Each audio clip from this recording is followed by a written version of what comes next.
অনেক philanthropic work আপনারা সারা বছর ধরেই করেন এবং আমরা সেটা দেখি। এবং আজকে এখানে ব্লাড ডোনেশনের ব্যবস্থা করেছেন, আপনাদের গোচরে এসছে যে আমাদের ব্লাড ব্যাংকে খানিকটা হলেও আমাদের কিছু খামতি আছে সেখানে ব্লাডের, সেই উপলক্ষে আপনারা স্বতঃস্ফূর্ত হয়ে আপনারা এসছেন এবং এই ব্যবস্থা আপনারা এখানে করেছেন। সিটের যা সদস্য সংখ্যা আমি যা শুনলাম প্রায় 1000-এর মতো, কিন্তু এখানে ওয়েস্ট ডিস্ট্রিক্টের যারা ইঞ্জিনিয়াররা আছেন, আমি ইঞ্জিনিয়ার বলবো না, বিশ্বকর্মা বলবো। সমস্ত বিশ্বকর্মা আমরা জানি যে সারা পৃথিবীকে বানিয়েছেন, তো এখানে যারা ত্রিপুরাকে বানায় বা বানাচ্ছেন তাদের এখানের উপস্থিতিতে, এবং প্রায় আমি যে আসার সময় দেখলাম প্রায় 31 জনের মতো অলরেডি রেজিস্টার করেছেন ব্লাড দেওয়ার জন্য। তো আমি এর জন্য আপনাদেরকে সিটের সেক্রেটারি, প্রেসিডেন্ট, ইঞ্জিনিয়ার সাহেব এবং যারা এই উদ্যোগ নিয়েছেন, এত সুন্দর একটা উদ্যোগ, মহতী অনুষ্ঠান, এর জন্য আপনাদেরকে অবশ্যই আমি ধন্যবাদ দিতে চাই। দুবাইয়ে গেলে যেসব শহর, যেসব বিল্ডিং আমরা দেখি, সব ইন্ডিয়ান ইঞ্জিনিয়াররা ওখানে যায়।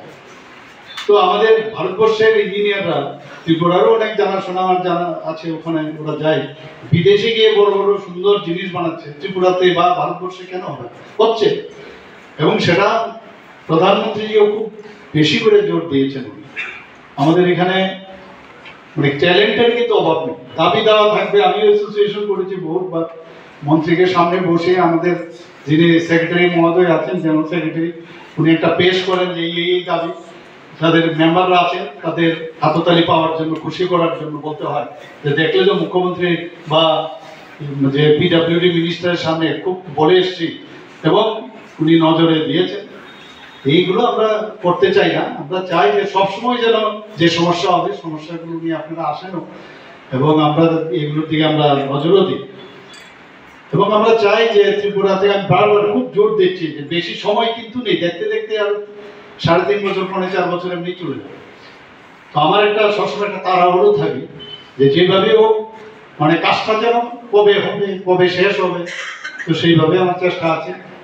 কাজ করাটা ভালো, বাইরে হয়তো বা সাময়িক একটা মানে সুযোগ সুবিধা থাকবে, পাবে, কিন্তু ত্রিপুরাতে তোমাকে এই জায়গায় নিয়ে এসছে, সেই তার কর্তব্য করা উচিত। গার্জিয়ানদেরও আমি বলবো যে এই মানসিকতা যেন থাকে, কারণ আমরা জন্মেছি কাজের জন্য, মানুষের জন্য, সেটা ত্রিপুরাতেই হোক, বিদেশেই হোক বা ভারতবর্ষের অন্য প্রান্তেই হোক। আমি বলবো যে ওরা আজকে এখানে সম্বর্ধনা সবাইকে দেবে, আমি ওনাদেরকে শুভেচ্ছা জানাচ্ছি সবাইকে।